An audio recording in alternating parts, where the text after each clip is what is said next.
प्रणाम। जय Jinendra बदाने।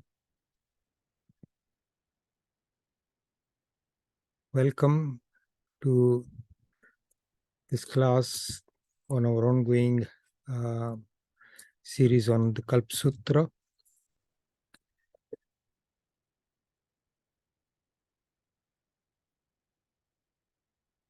Let me start with sharing my slides, and I'll start with the Pratna.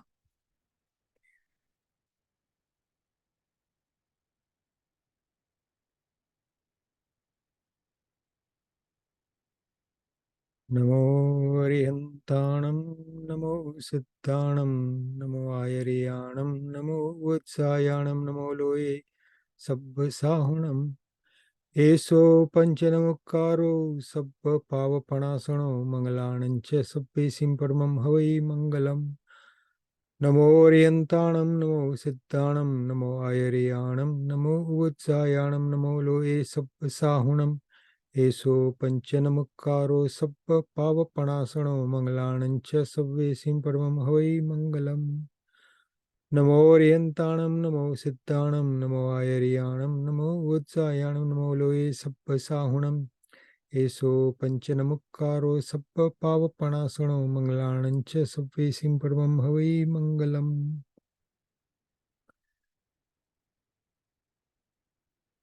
Veera Sarasura Surendra Mahito Virambuda Sansrita Virena Vihata Swakarma Nichayo Viraya Nityam Namah.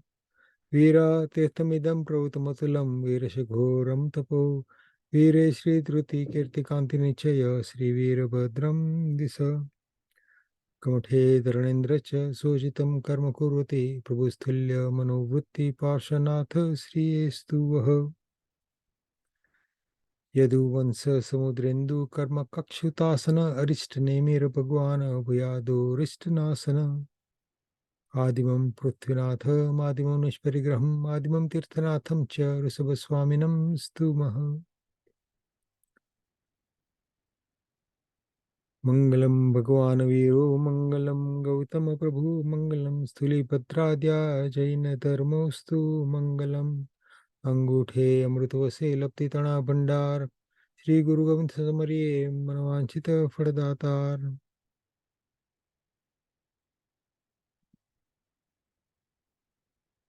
Just a reminder of the format of these classes. As you all know, I know somebody has just raised their hand. I'll come to you in a minute. Our current topic is the Kalpa Sutra, and we are learning about some of the things that are described in the Kalpa Sutra and why it is so important for us to listen to it during Paryushan on an annual basis. And as I've said before, this course is intended to whet your appetite for maybe finding some time from next year onwards to come and listen to the Kalpa Sutra and the Paryushan Vyakhyans in the forthcoming years.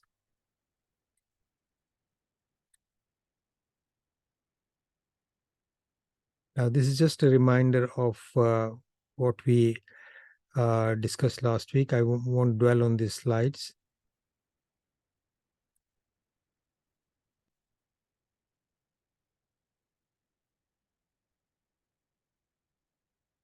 Just to remind ourselves, there are three main topics, Vachanas in the Kalpa Sutra: the lives of the Tirthankar Bhagwans, short narratives on the lives of the Gandharas and the monks in the lineage of Bhagwan Mahavir, and Samachari, the rules of conduct of monks,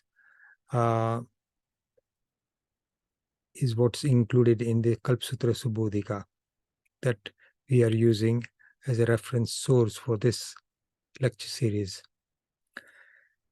Last week, we talked about the Kalpa Sutra from the Kalpa Sutra Subodhika. The commentary on Kalpa Sutra by Vinay Vijayji describes the differences in the Kalpa, that is the rules of conduct for the Sadhu and Sadhuji Maharaj Sahib during the times of the first and the last Tirthankar Bhagwans and the middle 22 Tirthankar Bhagwans. We discussed this with examples. We also outlined the contents of the Kalpa Sutra so that we have an understanding of the topics. And I've just reminded everybody what are the three basic areas that are discussed. We'll cover for these topics that we'll cover for the duration of this particular course. And we ended with the story of Nagaketu, who did Atham Tap as a newborn infant, reminding us of the importance of this tap during Paryushan. We described that particular incidence when Nagaketu, having remembered his past life and his resolve to do Atham Tap, at the time that he was killed in his previous life, and then when he was reborn as a very precious son of a rich merchant and his wife, on hearing this talk on the what people were going to do during the forthcoming Paryushan, he remembered his past life and remembered that he had resolved to do Atham Tap to get rid of some pap that he was sure he had accumulated because his life in that particular life was particularly difficult and bad. However, he did not come to fulfill his resolve and his decision because he was killed before the time came, and in this next life he is born just near when the Paryushan has started, and he remembers his past life and decides to do the Atham Tap in this life as an infant boy. And we heard about what happens to him, how he becomes unconscious, and Indra Maharaj coming around to advise and instruct people that this boy that they had actually buried, this young baby infant, was not actually dead, but he was alive. And then what happens in his subsequent life as he grows up and how important he becomes. And we also learned about his Keval Gnan while doing puja, Pushpa Puja in Derasar. And we also learned about one particular incident when he saves the whole kingdom by his punya. So that was the story of Nagaketu where we ended last week. Now, before I go on to what we are going to be talking about this week, do you want to ask your question? Somebody had raised their hand earlier.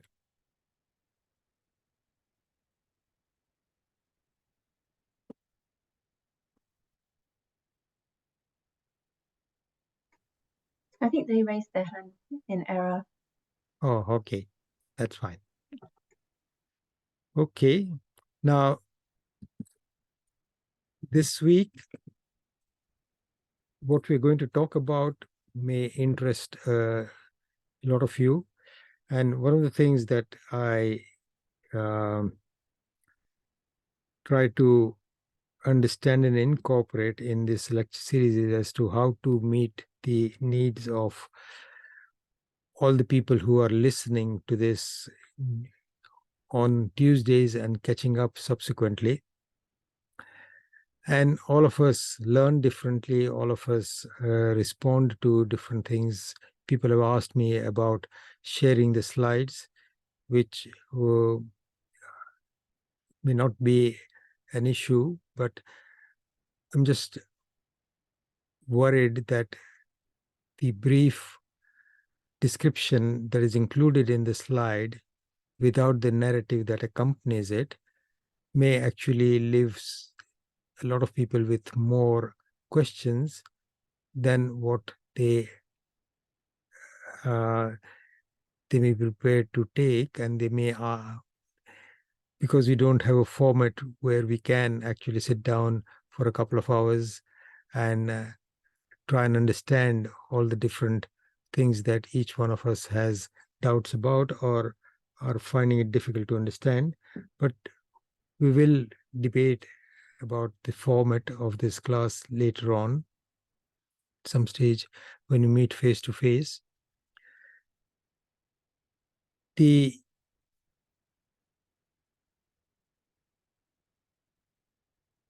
questions that people have been asking, and the questions that every week the content of the course actually throws up for the subsequent weeks. I've heard them briefly from some people, and I know that there are a lot of you who probably have other questions but are a bit shy or hesitant to raise your hand and ask them. Some of you have said that if you started asking questions, then that would deviate from the topic significantly. I particularly don't mind that if everybody finds it that works well for them, then the rate at which we progress and complete a topic doesn't really matter, as long as your understanding is becoming clearer, and whatever we learn is what we can then accept with faith and incorporate in our lives. This week, we start with the narrative as described in the Kalpa Sutra Subodhika. It lays the timeline for this Ausarpini that we are living in. Now, a lot of you may be familiar with the terms that we are going to be using. A lot of you may not be. So we'll go a bit slowly on this.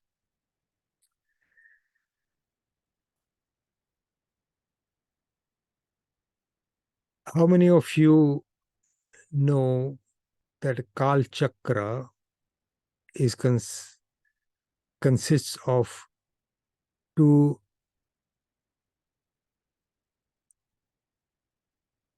half circles of 6 aras each, and the current time cycle that we are living in, as Jainism describes it, is called Ausarpini, meaning it's a descending time cycle, meaning everything gets worse and worse and worse slowly.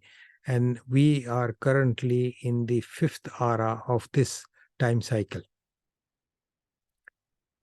So the narrative starts with describing the history of this particular time cycle, just the timeline, not everything that's happened in there. In reference to the birth of Bhagwan Mahavir. And this is where it starts. Bhagwan Mahavir was born when only 75 years and 8.5 months were left for the 4th ara to finish. As you all know, Bhagwan Mahavir's lifespan from his birth to the time he achieved Nirvana was 72 years. 3 years and 8.5 months after the Nirvana of Bhagwan Mahavir, the 4th ara came to an end. And we are now in the 5th ara.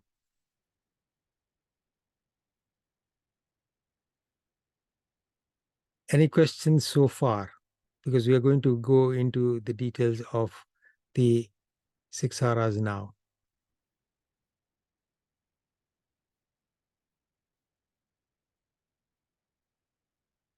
Any questions?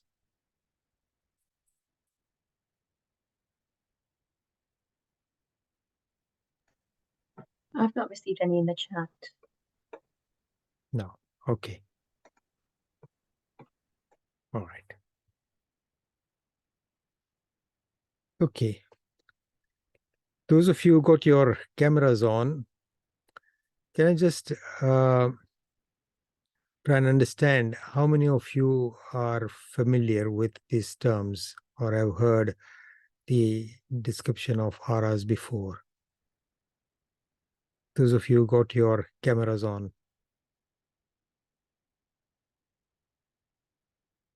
Just raise your hand if you've heard of this before. Nobody? Okay. Sudhir Bhai, thank you.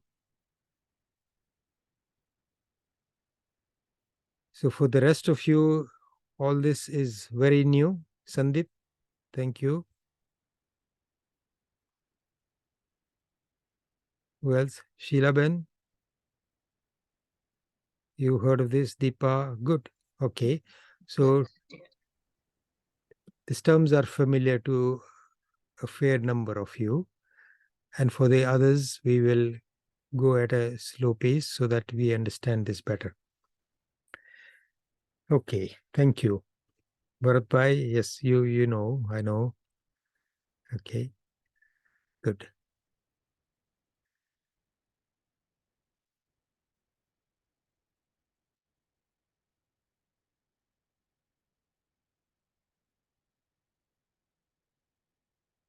This particular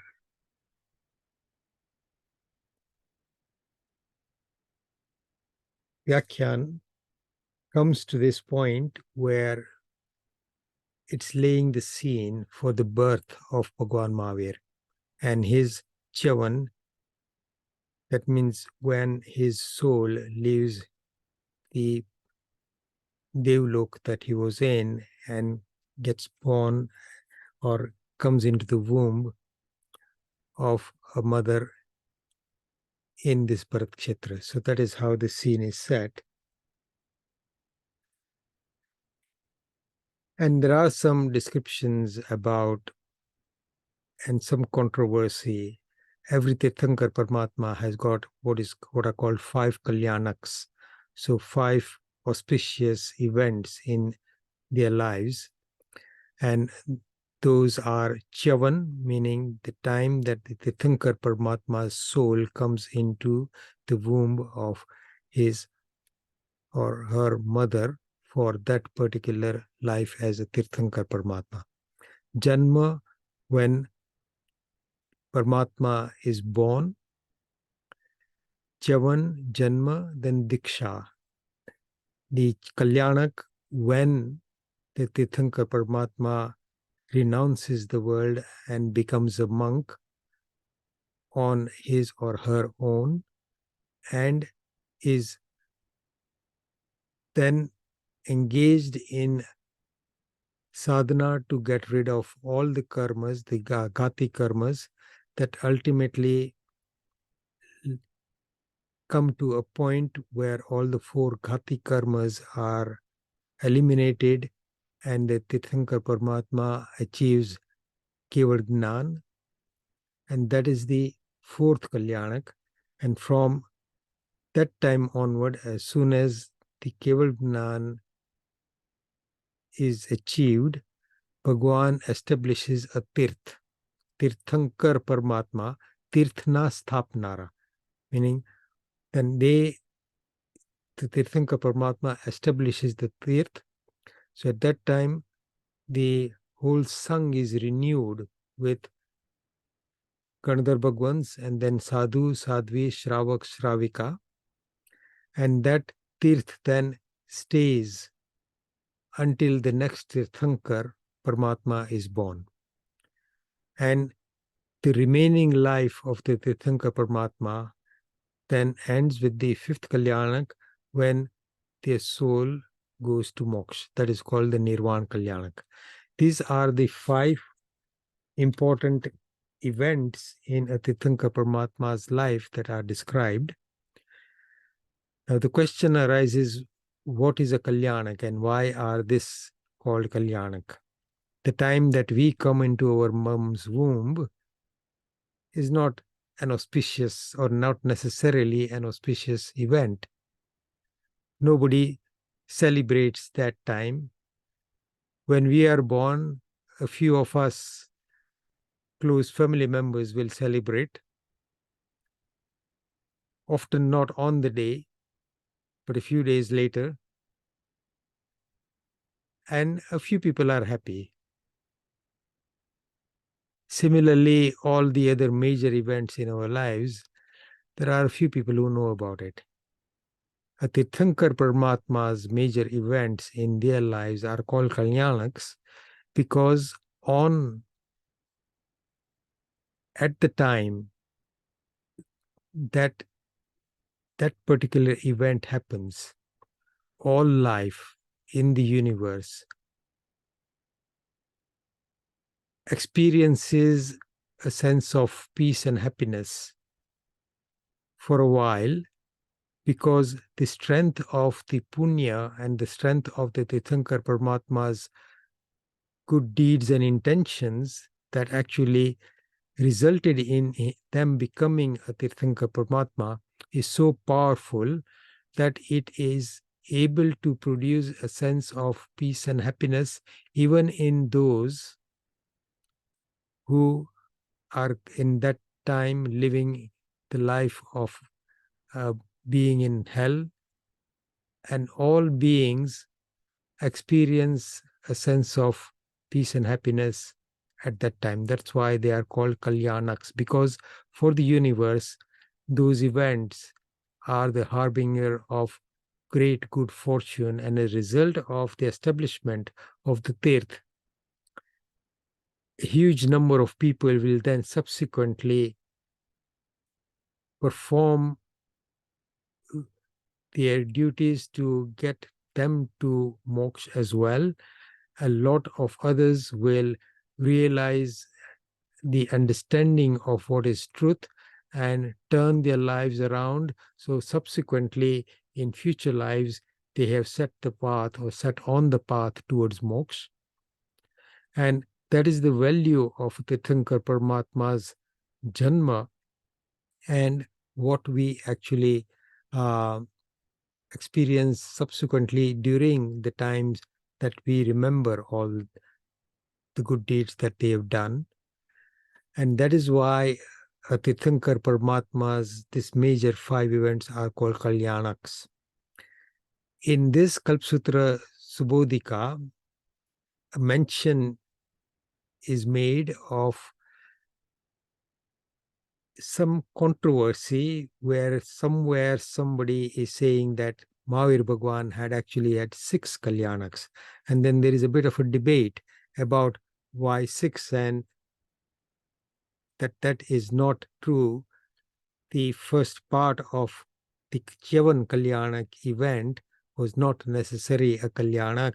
So there is that sort of controversy. And I'm just mentioning this as a point of interest in the narrative as you read it in the Subodhika.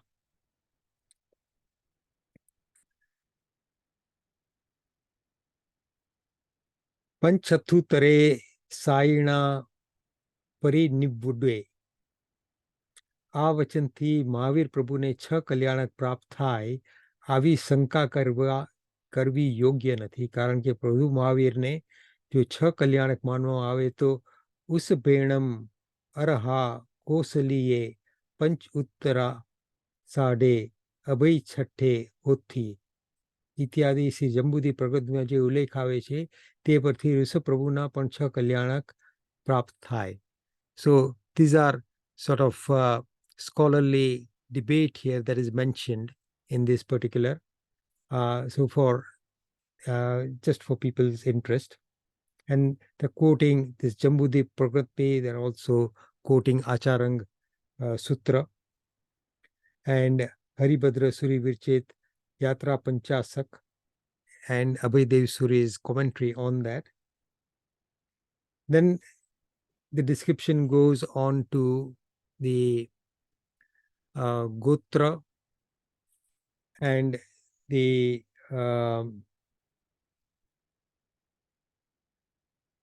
exactly the time that the Chavan Kalyanak happens.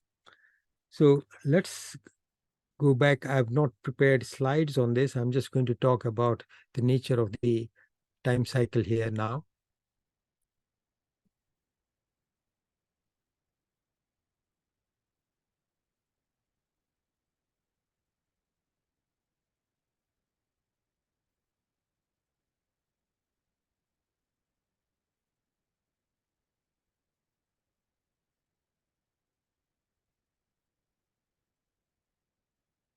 And the narrative starts with these words, Tenam Kalenam, Tenam Samayenam, Te Kale ane Te Samaye. And then it goes on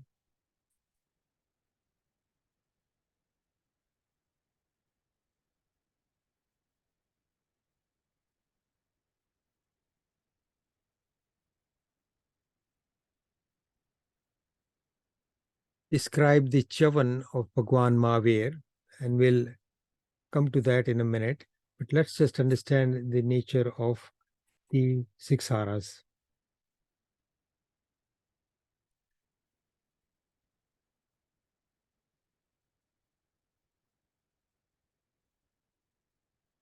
In this particular Ausarpini, as I've described, is the descending cycle when everything slowly gets worse and worse from the first ara to the sixth ara. So we currently in the fifth ara may sometimes think that we are living in very good times. But historically, if you look at the level of peace, happiness, general well-being of people in the times that were past, our Shastras describe that this descending time cycle, the fifth ara, is worse than all that's gone before, and the sixth ara is going to be much, much worse than that.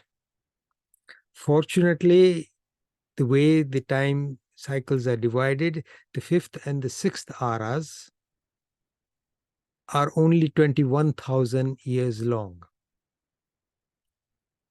So as I've described earlier, 3 years and 8.5 months after the nirvana of Bhagwan Mahavir, the fifth ara started.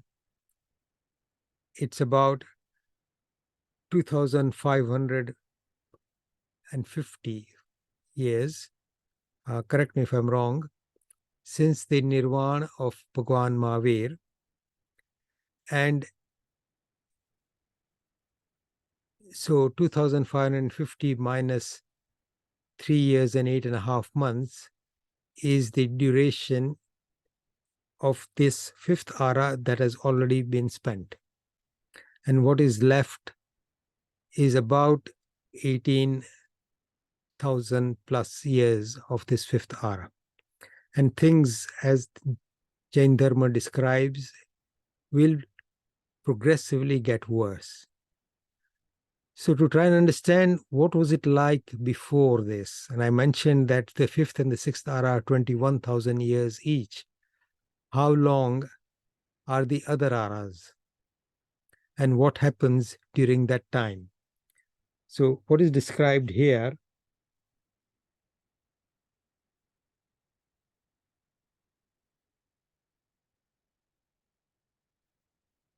આ અવસરપેણી કાળમાં જેમાં સમયે સમયે રૂપ રસ વગેરેની હાનિ થાય છે તેમાં સુષ્માએ સમાયે વિકતાએ સુષ્મા નામના 4 કોટાકોટી સાગરના પ્રમાણવાળા પહેલો આરો વીતી ગયા પછી. Now, the time cycle, the sixth aras, in total, the number of years that duration is described as 10 kotakoti sagaropam. Now, again, that's a new word for a lot of you. A sagaropam is an extremely long unit of time, and it is described as such because it's impossible to give a number to it. And one sagaropam is said to be 10 kodakodi palyopam. And the way the number of years that you have in a palyopam are described are again mind-boggling.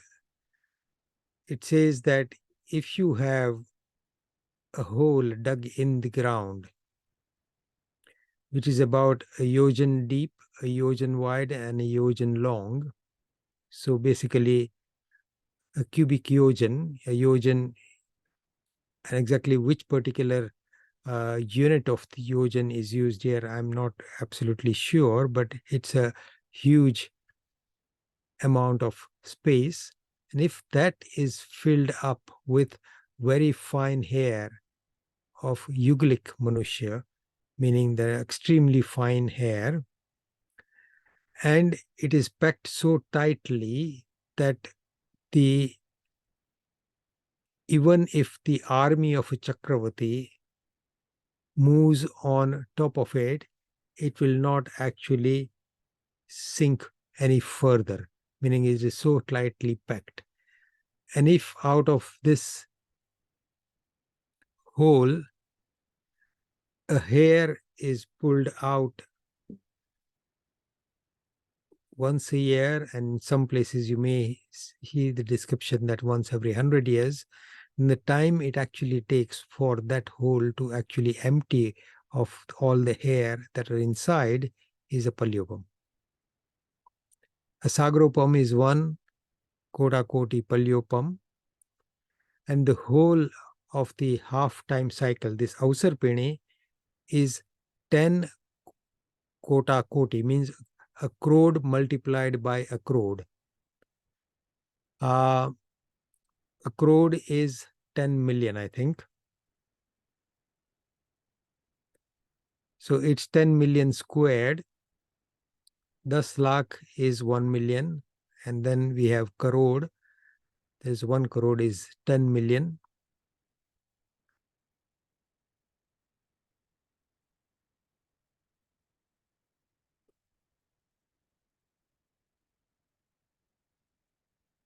So the first ara, which is called Susam Susma, is 4 koda kodi sagropam in length, meaning it's a very long time. It's called Sushma Sushma because everything is very nice and peaceful in that time. The world is like paradise, and people are born as a couple, a man and a woman, and during a very long life, the couple gives birth to another twin child, boy and a girl, and they spend their lives as sort of what is described in the Bible as Adam and Eve, the paradise, and they, towards the end of their life, give birth to another couple, and then they die very peacefully in sleep.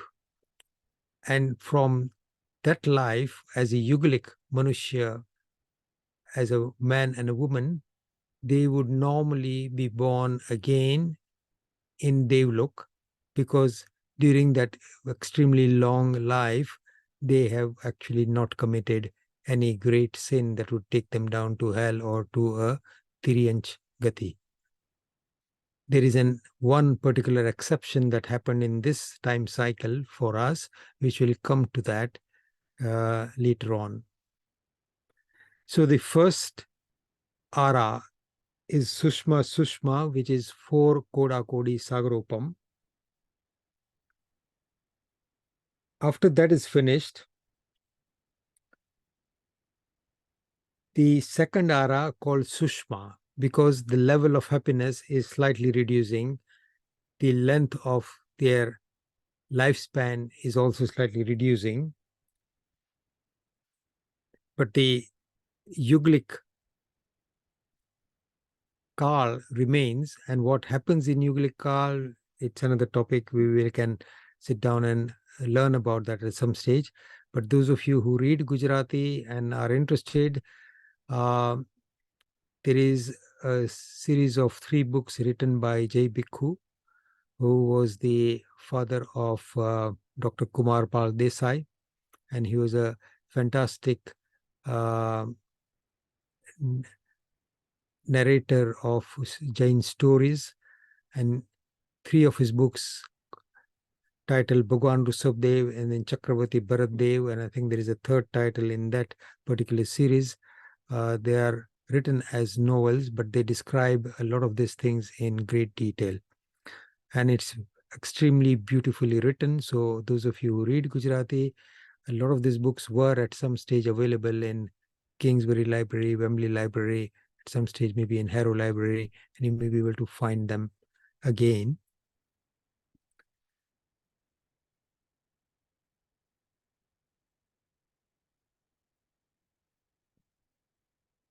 So the second ara is 3 Koda Kodi Sagropam. Then the third ara, which is called Shushma Dushma, meaning a level of difficulty creeps into the life of the Yuglik Manushas in the third ara. So not everything works as easily and as beautifully as in the first and the second ara. So there is a level of unhappiness, a level of difficulty that creeps in, and this is just the nature of time. That's why it's called Sushma Dushma, and the duration of that is 2 Koda Kodi Sagarupam, Kota Koti Sagarupam. And then the fourth ara begins, where it's described as Dushma Sushma, meaning there is more difficulty and less happiness, but that the duration of the fourth hara is 1 Koda Koti Sagrupam. And when most of the fourth hara has finished,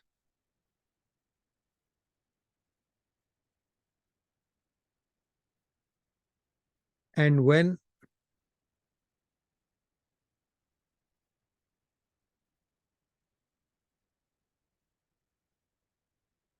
"75 years and 8.5 months of the fourth hara are left, Bhagwan Mahavir is born. He lives for 72 years and then achieves Nirvana. And 3 years and 8.5 months afterwards, the fourth hara comes to an end. Okay.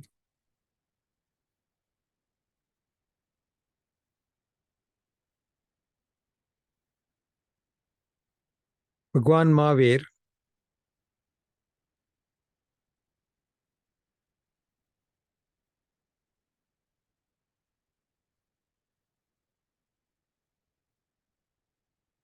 on the 6th day of the ascending moon cycle. So Ashad Mas, the Sukla Pakshni Chatti Pakhenam Chatti Ratriye, Bhagwan Mahavir's soul, which was until now in Pushpotar Viman, where the lifespan is 20 Sagaropam. That is also a huge amount of time. He finishes his lifespan of 20 Sagaropam,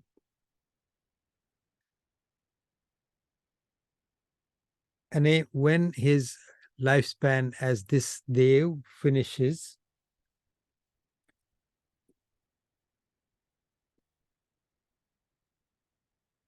in the same moment, so it takes only one samay, meaning extremely short duration of time for the soul to live that previous life and be born into the next life.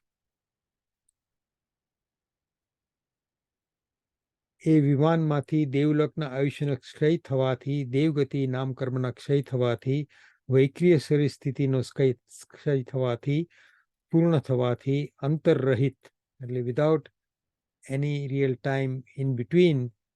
So the journey is extremely short. ચવીને આ જંબુદ્વીપ નામના દ્વીપને વિશે ભરત ક્ષેત્રમાં દક્ષિણ ભરતે આ અવસરપીણી કાળમાં જેમાં સમય સમયે, and then the અવસરપીણી and the time cycle is described here very briefly.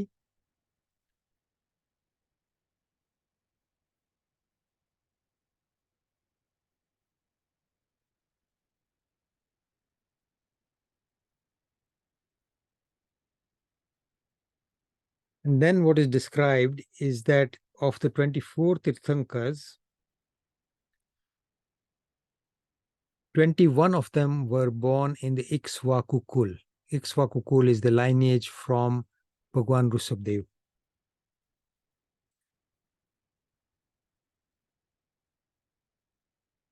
And they were all born, the family lineage was called Kashyap Gotri. Muni Suvrat Swami and the 20th Muni Suvrat Swami and the 22nd Nemnath were born in the Harivansh school, so not Ikswaku school, and they were called Gautam Gotri. So Kashyap Gotri, Gautam Gotri, and Bhagwan Mahavir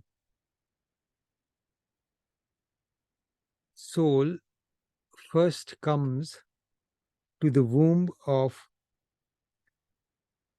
Devananda, who was the wife of a Brahmin called Rushabdat.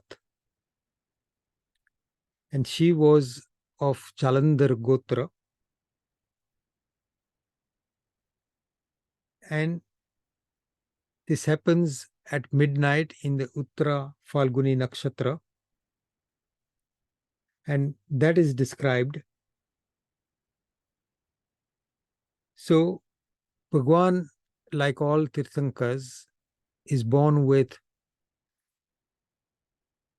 a level of knowledge which includes the ability to think, the ability to gain knowledge through two faculties called Matignan and Shrutgnan. That is what you can learn, what you hear, what you listen to, and also what you interpret yourself. So Mati and Shrutgnan, but a Tirthankar Paramatma is born with the third Gnan as well, called Avdignan. And then, as we've heard before, all devs have Avdignan, all life in Narak have Avdignan. But Tirthankar Paramatmas are born with this third Gnan, called Avdignan. So, જ્યારે શ્રવણ ભગવાન મહાવીરે ગર્ભમાં ઉત્પન્ન થયા તે વખતે તેઓ ત્રણ જ્ઞાન સહિત હતા. તેઓ હું 24 એવું જાણવા છતાં, અર્થાત ચવવાનો છું એવું જાણતા હતા. So he knew in his life as a Dev, and the moment that Ayushya ends, that my soul is going to go somewhere else. જે વખતે ચવે છે તે જાણી શકતા નથી. Meaning the exact moment when the chavan happens is impossible to grasp with that level of knowledge. કારણ કે ચ્યવન એક જ સમયમાં થયું હતું. હું ચવ્યો છું એમ જાણતા હતા. એ રાત્રિએ શ્રવણ ભગવાન મહાવીર જાલંધર ગોત્રવાળી દેવાનંદ બ્રાહ્મણીની કુક્ષીમાં ગર્ભપણે ઉત્પન્ન થયા. તે રાત્રિએ તે દેવાનંદ બ્રાહ્મણીની શયામાં ભર ઊંઘમાં પણ ન હતી, તેમ પૂરી જાગ્રત અવસ્થામાં પણ ન હતી. થોડી થોડી ઊંઘતી હતી. તેણે અતિ ઉત્તર કલ્યાણક દેવવાળા ઉપદ્રવનું હરણ કરનારા, ધનને દેવાવાળા, મંગલને કરવાવાળા, લક્ષ્મીની વૃદ્ધિ કરાવવાવાળા 14 મહાસ્વપ્ન જોયા. And we read this during Paryushan about the 14 dreams, and we have a narrative around this throughout Paryushan, and you all know about it. Now, that is where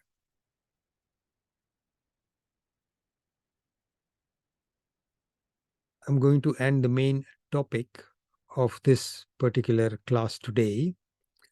However, we'll start off with understanding this particular exception that happened at that time, and there is a lot of detail on this later on. But as I've mentioned here, we will touch on this Chavan Kalyanak briefly this week and then describe it in more detail and consider the 10 exceptional things that happened to this in this Avsarpini and why this Avsarpini is considered to be a Hundak Avsarpini, particularly, exceptionally, extremely, rarely difficult. Now, this is something that many of you may already know but may not know, that 10 very unusual and exceptional things happened during this Avsarpini. One of them was this particular event, that a Tirthankar Paramatma soul comes into the womb of a Brahmin mother. Normally, all Tirthankar Paramatmas would be born in the highest level of society. That's a Kshatriya. So usually the Rajkul, meaning the rulers, the kings, and those families which have got the lineage of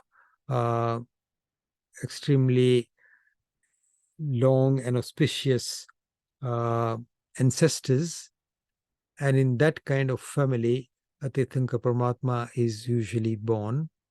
But here, Bhagwan Mahavir's first 3 months as a fetus in the womb were spent in the womb of Devananda Brahmani, and after a certain time, because this was extremely unusual and something that Indra Maharaja thought could not happen, and he had the sense that this must be changed. And what happens at that time, we've all seen pictures of when the infant, not yet born fetus of Bhagwan Mahavir is removed from Devananda Brahmani's womb, Devananda Mata's womb, and placed in the womb of Mata Trishla. Now, that is something that probably never happens. So that was the one very unusual event that happened in this particular Ausarpini time cycle. And there are a few others which we'll describe later on. Now, there is a lot more that we will be talking about, but I've just set the scene of the Chavan of Bhagwan Mahavir. Then we'll talk about the birth of Bhagwan Mahavir, and then we'll go back to talk about the 27 lives of Bhagwan Mahavir, the 27 major lives. The minor lives are not actually included in this. The major lives of Bhagwan Mahavir before he became Bhagwan Mahavir.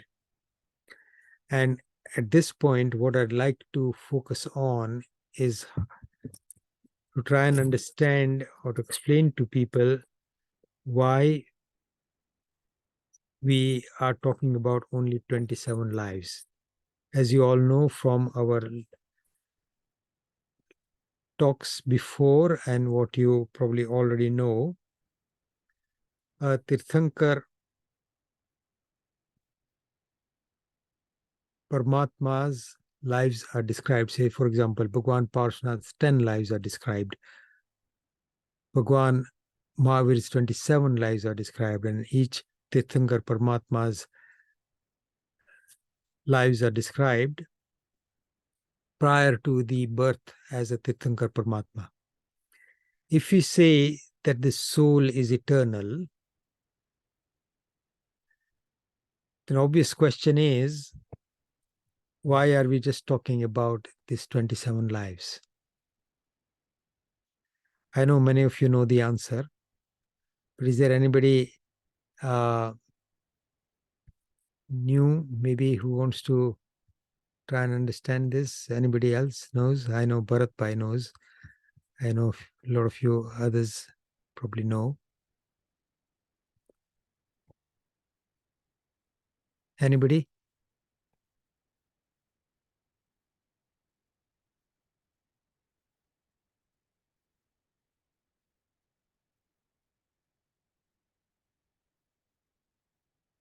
No?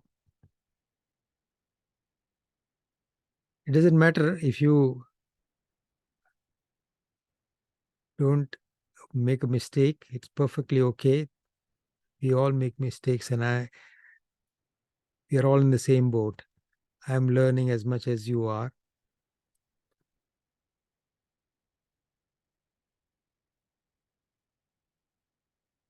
when do we start counting? So the obvious question is for us, have we reached the point where our lives will be counted from this point onwards? How many more lives do we have till we get to the point where we make spiritual progress that takes us to moksha?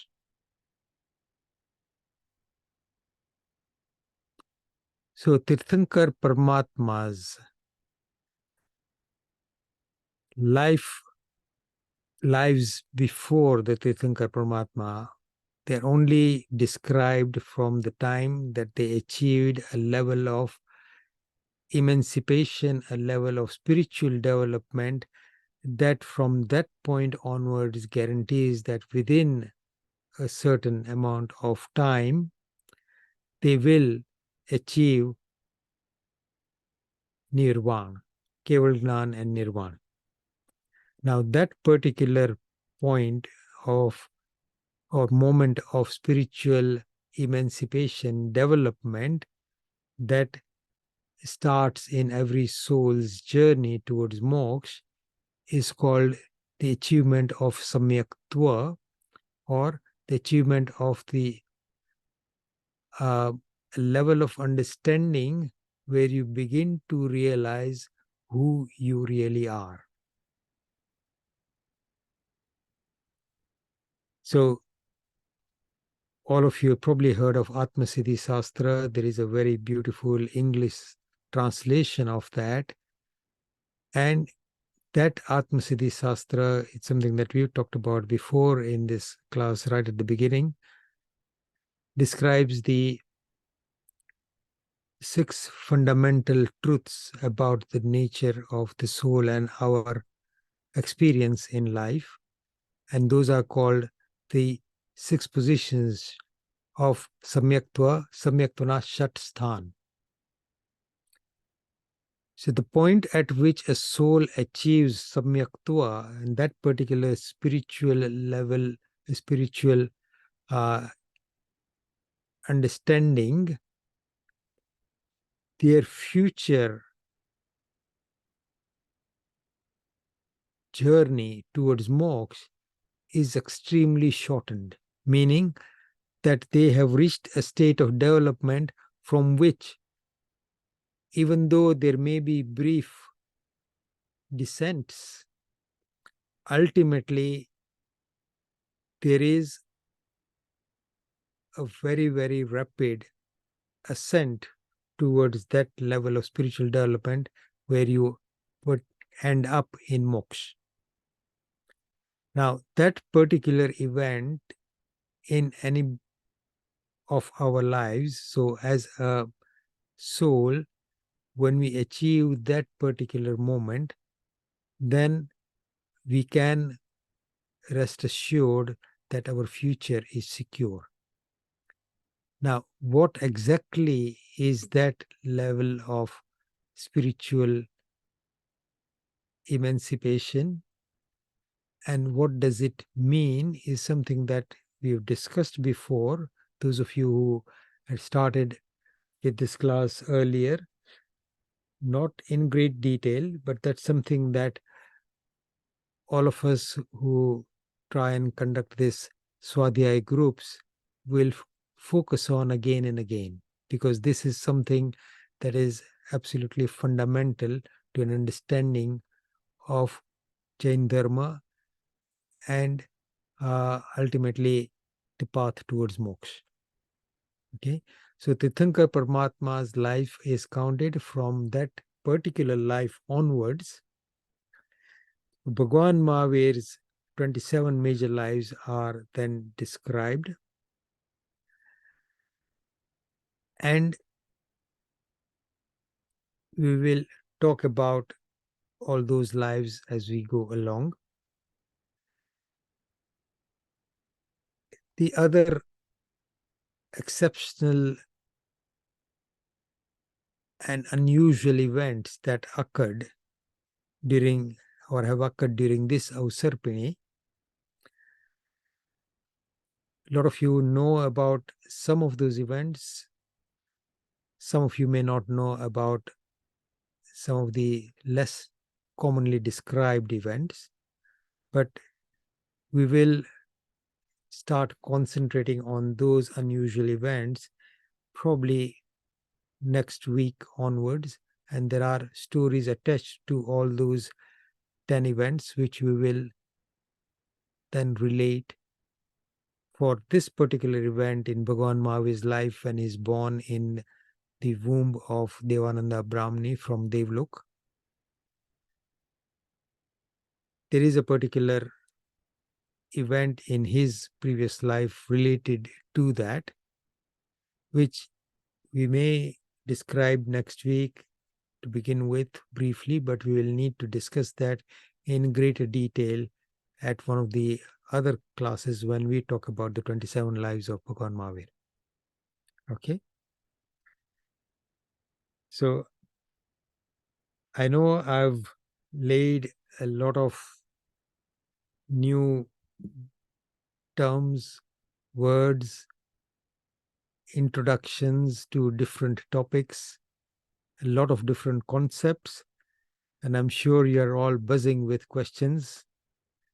But feel free to ask, and if next week, if that's all you want to talk about, the questions that we have come up with from this particular class, then I'm perfectly happy to devote the whole of next week to question and answers.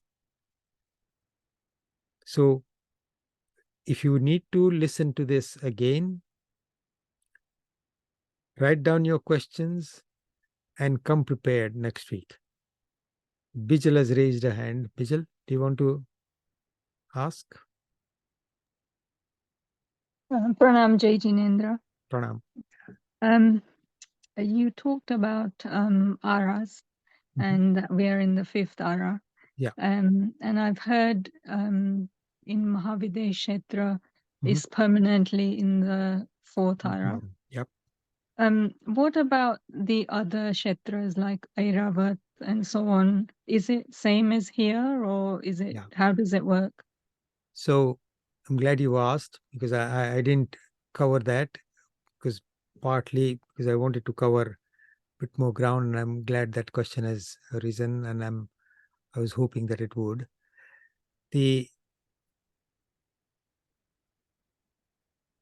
This time cycle, this chakra, where there is a variation, where things get better and then worse, then get better and worse. So we are in a descending time cycle.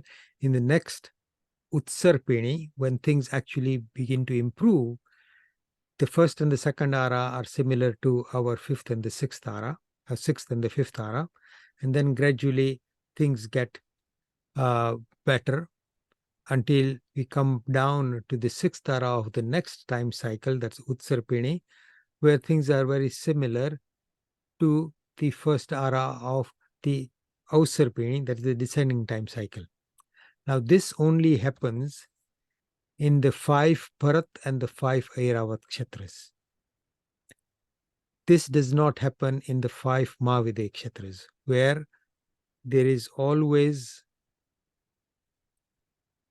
the time is similar to what we have here during the 4th Ara, or we had here during the 4th Ara. We currently are in the 5th Ara, but in Mahavida Kshetra, the time cycle is constantly like that. So a Tirthankar Paramatma only gets born in the Bharat and the Airavat Kshetras during the 4th Hara. And the 4th Hara, the nature of that particular time is what is present in Mahavida Kshetra, all the 5 Mahavida Kshetras, all the time, permanently. So and when we, sorry, yeah, Karen. yeah, go on. Yeah. So when we change back after the sixth ara to the ascending, Yeah, and then there will be Tirthankar Paramatmas in Bharakchitra? absolutely. Yeah. And that goes on. So this time cycle is not just this particular, there are an infinite number of time cycles that have gone on in the past, exactly in the similar manner. 24 Tirthankars in each half, and Mahavida Kshetra, where Tirthankar Paramatmas get born continuously, and the teeth remains permanent. The road to moksha is always open there, and that carries on. So as we have said before, there is no beginning, there is no end, there is infinite time in the past when all this arrangement is natural. There's nobody conducting it. This is the rule of nature. This is what nature has designed, and we just have to understand it that way. And there is no answer to why. It just is. Thank you for that. I have a couple more questions which Yeah. are not directly related, and I'm sorry if they're very basic. Yeah. You mentioned about when the Kalyanak and when Bhagwan Nuchavan Thaike Gamete Kalyanak, there's no pain and everybody is happy and feels peace. For a brief duration. It doesn't last very long. So when is it brief when Bhagwan is doing the Samavasaran as well, or is it? No. I mean, there are, so around the Samvasaran and Bhagwan, Tirthanka Paramatma is on this earth. There are lots of good things that are going on around as a result of their punya and as a result of what help the devas give. So the all the things that accompany the Tirthanka Paramatma, like Samvasaran and all the Pratiharyos, those are all part of things that happen. And in the area where Tirthanka Paramatma is, in a large area around it, certain major problems and disasters and illnesses and things like that do not occur. And all that is part and parcel. But what happens during the time of Tirthanka Paramatma's Kalyanaks is that even the souls in Narak experience a moment of happiness. Okay. And is there when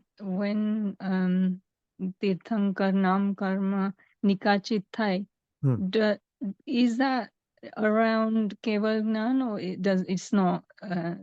It can be before then, or No. and does the Bhagwan, Nikachitai, that happens in the previous life. So does Nikachitai, Bhagwan know then when that happens? no. Depends on what level of knowledge they may have at that time, but other Keval Gnanis and other Tirthankar Paramatmas in that time would know. But if they do not have, say for example, if there is a Chaud Purvadar at that time who is is forming a Tirthankar Nam Karma, and that gets firmly established, and if he has that knowledge of say Chaud Purva, he may be able to go to any Keval Gnani somewhere else and go and ask that particular question. So there is a particular kriya that they do, that they can leave their body, go and ask a question and come back. So that is a different thing. But otherwise, they do not necessarily, because that is not the superlative knowledge. So that Tirthankar Nam Karma Nikachit Karyu, they may not necessarily know. So there may be people around us who are forming Tirthankar Nam Karma at some stage. But if that progresses onto a point where it becomes firmly established, meaning it becomes guaranteed to give the fruits of that karma, that is what happens when Tirthankar Paramatma is said to have formed that karma of Tirthankar Nam Karma and Nikachit Karyu, meaning that they have firmly established, then there is no going back. So that is not undone. Like all karmas, a karma which is then unmodifiable. So this is the punya karma that then guarantees that level of Aishwarya, that level of development, that level of everything that surrounds Tirthankar Paramatma. So, for example, for Shrenik Maharaja, would he know because he directly asked Mahavir Swami He that may, what's going to happen to me? yes, what's going to happen to me? And he did ask. He said, you're going to Narak in your next life. He is told. And that is the story that we hear about Shrenik Maharaja being so shocked by this answer, that how can I, who is such a devout follower of you, Bhagwan Mahavir, go to Narak? How can that happen? And isn't there some way where that can be reversed? I don't want to go to Narak because I know what you have taught us about the nature of Narak, and I know how much pain and difficulty there is there. I don't want to do that. I want to be able to reverse that.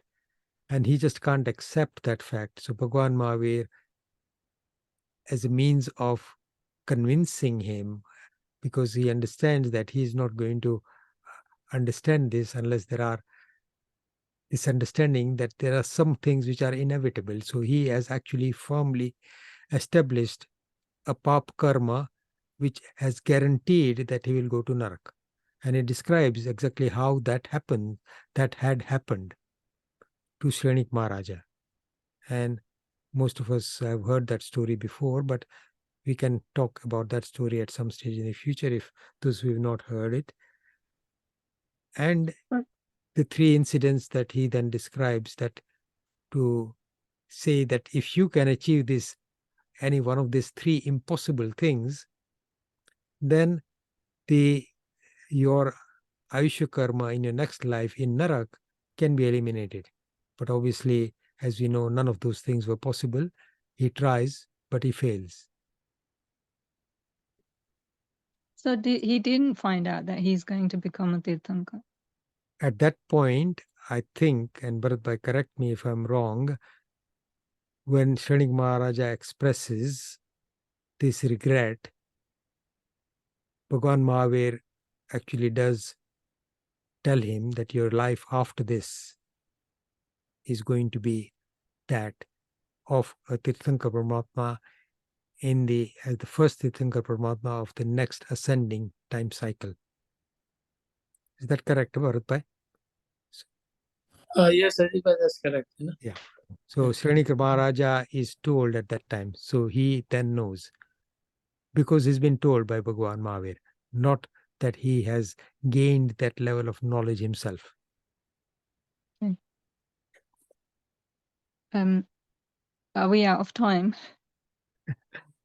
I don't know. There may be other people with questions. Are there anybody else with questions? I have a question sent to me by chat. Okay. So Bijal, we can answer your questions next week. Write them down. Let's start off with your questions next week, whatever others you have, because I think your questions are probably opening doors for a lot of other people. So thank you for that. Okay. Well, what's the other question, Meera? So it's from Nick. It says, Dr. Ajit confirmed that we are living in Mahavir Swami's station. Yeah. Does that mean there was nothing brought from the previous Tirthankar? No, I think we talked about this last week. So at the time of Bhagwan Mahavir's birth, the kings and the people around them were followers of Bhagwan Parshanath. Bhagwan Parshanath's monks, those who were following the tirth of Bhagwan Parshanath, were around at the time. And during the time of Bhagwan Mahavir, subsequently when he has established the tirth, there is a particular incident where Guru Gautam and one of the disciples of Bhagwan Parshanath's tirth, called Kesi, they have a debate. And we mentioned this last week in relation to that during the middle 22 Tirthankar Paramatma's tirths, Sadhu Bhagwan, Sadhuji Bhagwans have 4 Mahavrat. And their dress codes are different. So they are following a slightly more different and a more liberal kind of path of monkhood or nunhood. And during the times of Bhagwan Rushabdeva and Bhagwan Mahavir Swami, and the reasons we discussed last week, there are 5 Mahavrats. So the rules of conduct are embodied in 5 great vows. And in the time of Bhagwan Parshanath and the other 21 Tirthankars, from Ajitnath Bhagwan to Bhagwan Parshanath, they had 4 Mahavrats. So all that difference was there. And during those, only in our particular time, there was that obvious difference. So there is this debate because people are confused. We're both followers of Vitrag Dharma. We are both followers of the same path to moksha. Then why is this difference? So Keshi Gandhar, Keshi Muni and Guru Gautam, they both hold a public debate and they both then discuss. So Keshi Muni asks the questions and Guru Gautam responds to that. And as a result of this particular debate, the monks and nuns who were following the rules of Bhagwan Parshanath's Sasan, then change over to the rules of Bhagwan Mahavir's, so there is no confusion in people's mind. So there was that difference. So we are following what Bhagwan Mahavir taught us. But prior to that, even during the time of Bhagwan Mahavir's birth and subsequent life, there are monks who are following a slightly different order. Does that answer your question, Nick?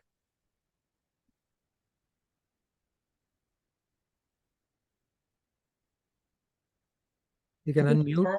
I'll wait for a response from Nick. Yeah. But I do have one more from Darshana.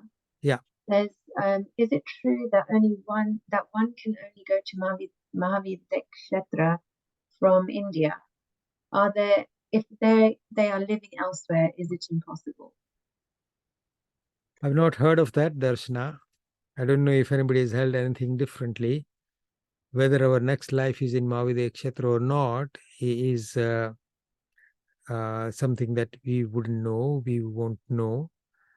But whether our next life is as a human being or not is something that is not guaranteed either. Whether our next life is in whatever kshetra would be unknown except to somebody with Keval Gnan.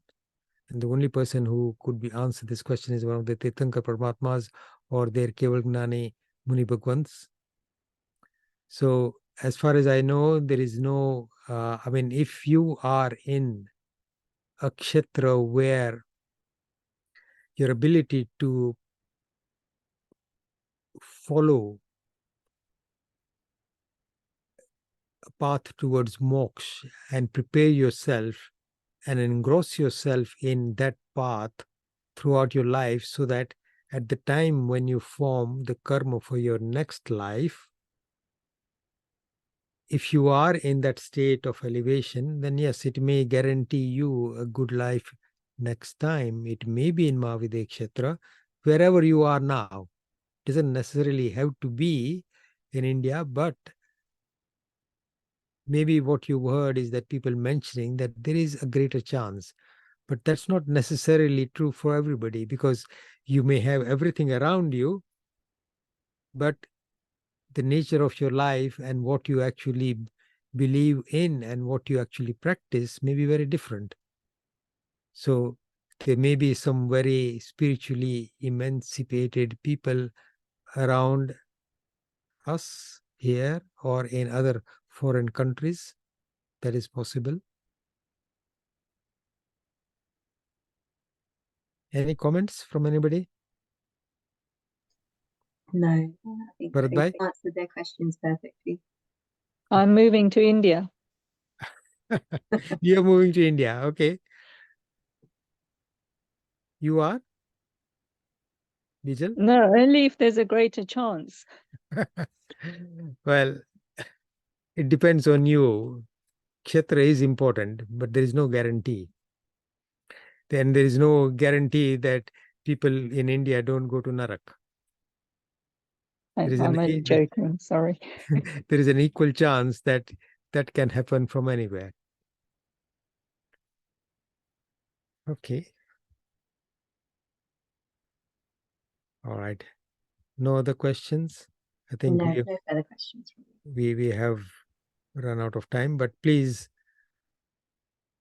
I'm sure you will have other questions. If necessary, listen to this again, write down your questions. And even if it is about clarification of what does this mean, you mentioned this, you don't understand anything about it. So don't worry if the question is just about a word, what does this word mean? So please, because that's the only way we learn. Thank you all very much. If I've said anything that is against the teachings of our Tirthankar Paramatmas and our Guru Bhagwans, I apologize. I ask for forgiveness. Chinagna virud kaimpan bulai kevayu vicharo ite savi manvachan kaya kari tasmichami dukadam. Swaramangala mangalyam swarakalyan karanam pradhanam swaradharmanam jainam jaiti sasanam. If any of you want to attend a class completely in Gujarati, I mean, some of you in this class do actually attend our Wednesday classes. It's a completely different topic. If you feel up to it and you want to, just send me a message and I'll include you in that group or get Ketan to add you to that group so you can get a link. That is also on Zoom on Wednesday evenings, 8 to 9 generally. So if any one of you are interested, but that is completely in Gujarati with some English, but predominantly Gujarati. Okay. Bharatbhai, Bijal and Sheila Ben are regular attendees of that class as well. But if any of you else want to and have the time, please feel free. Okay. Thank you. See you all next week. Thank you.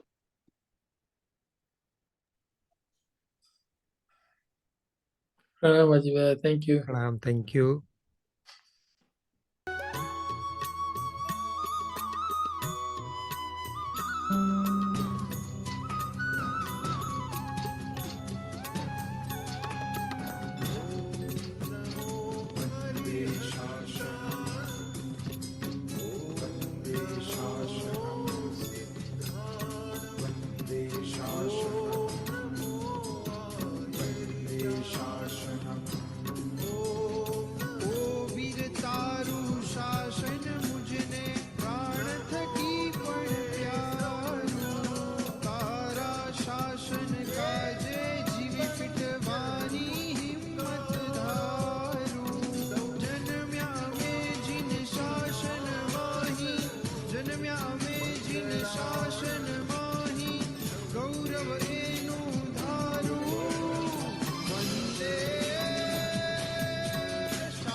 रक्षा काजे कुर्बानी छे मारी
शरणं